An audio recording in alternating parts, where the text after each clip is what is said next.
Hello viewers, আজকে আপনাদের যে টোপটা দেখাতে যাচ্ছি সেটা হচ্ছে রুই মাছ ধরার একদম সাদা টোপ।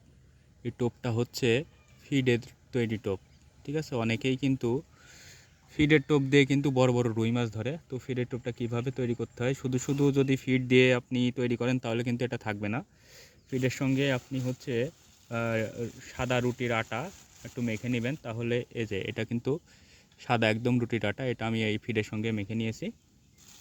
তো মেখে নেওয়ার পরে আপনাদের মাছ অনুযায়ী ভাব বুঝে সাইজ বুঝে বসিয়ে দিবেন। আমি ছোটো সাইজের বসি নিয়েছি কারণ এখানে ছোটো মাছগুলো অনেক বেশি, তো যার কারণের জন্য আমার বসিটা একদমই ছোট।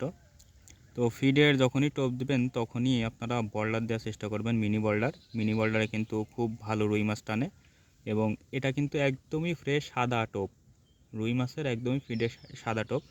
এই টোপটা কিন্তু খুবই একটা কার্যকরী টোপ। আপনারা কম্পিটিশনে যান আর নদীতে বসেন আর যেখানেই যান, তবে আমি মনে করি আমি এই টোপটাতে খুব ভালো একটা রেজাল্ট পেয়েছি এবং খুব ভালো মাছ ধরে এই টোপে কিন্তু। কারণ টোপটা একদমই সাদা হয়ে থাকে পানির নিচে গেলে, এবং আস্তে আস্তে এর পাশ দিয়ে কিন্তু ছোট ছোট মানে দানা পড়তে থাকে, তখনই কিন্তু মাছটা খুবই এই টোপের প্রতি আকৃষ্ট হয়। এবং এই ফিডের টোপে কিন্তু একদম কিন্তু মাছ একটা ফিডের একটা আলাদা একটা গন্ধ আছে, এই গন্ধতে ফিডের মাছ চলে আসে। সো যারা ফিডের টোপ তৈরি করে মাছ ধরেছেন তারা কিন্তু অবশ্যই জানেন যে ফিডের টোপে কতখানি কার্যকারী টোপ হয় এবং কতখানি মাছ ধরা যায় আর কি।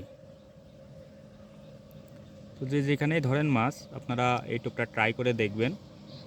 আপনার ডিম রুটির টোপের চাইতে যদি রুই মাছ সে জায়গায় থাকে, এই টোপটা কিন্তু বেশি কার্যকারী হবে আপনার।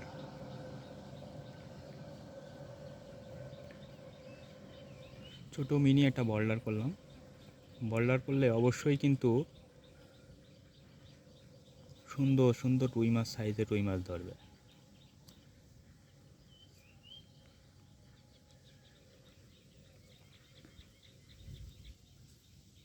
টোপটা দেখুন কি সুন্দর টোপ হয়েছে, এই দেখেন খুবই সুন্দর, একদম দারুণ কিন্তু একটা টোপ। রুই মাছের জন্য 100% কার্যকারী একটা টোপ, রুই মাছ খাবে এই টোপটা। আর যদি চান তাহলে যদি যে মনে করেন যে একটু এর সাথে একটু মুখ চাট দেবো, তাও দিতে পারেন। মুখ চাট দিয়ে টোপটা আটকায় দিলেন, তাহলে কিন্তু খুবই ভালো হয়।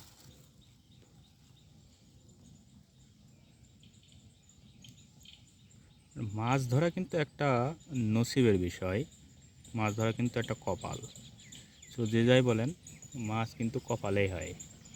ঠিক আছে, তারপর টোপচারে হয়, কিন্তু কপালে যদি না থাকে তাহলে মাছ ওই হুক হয়েও কিনারায় এসে ছ্যাঁকনা মারতে যায়, দেখবেন চলে যাবে, যদি কপালে না থাকে। খুবই সুন্দর একটা টোপ। এবং এই টোপটা যেটা দেখতে পাচ্ছেন, এই টোপটা কিন্তু আমি এই ফিডের টোপই, কিন্তু এর সাথে একটু আমি হালকা মিষ্টি চার মিশাইছি।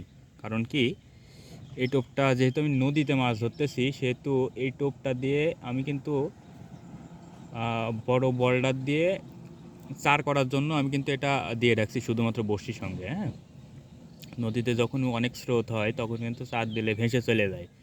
তো সেই জন্য আমি কিন্তু বড়শির সাথে দিয়ে এটা কিন্তু টোপের আশপাশে ফেলে রাখছি, যাতে এটার গন্ধে মাছ কিন্তু আসে এবং বলবো ভবিষ্যতে এই টোপও মাছ ধরে, কিন্তু এই টোপের চাইতে আপনার এই সাদা টোপটাতে এই বল্ডারে, মিনি বল্ডারে কিন্তু বেশি মাছ ধরবে। এই বল্ডারটা খুবই কার্যকরী একটা টোপ এবং খুবই ভালো একটা মাছ ধরার টোপ। তো চ্যানেলটা যারা এখনও সাবস্ক্রাইব করেননি, চ্যানেলটা সাবস্ক্রাইব করে দেবেন নতুন নতুন ভিডিও পেতে। চ্যানেলটি সাথেই থাকবেন। ধন্যবাদ সবাইকে, ভালো থাকবেন। আসসালামু আলাইকুম।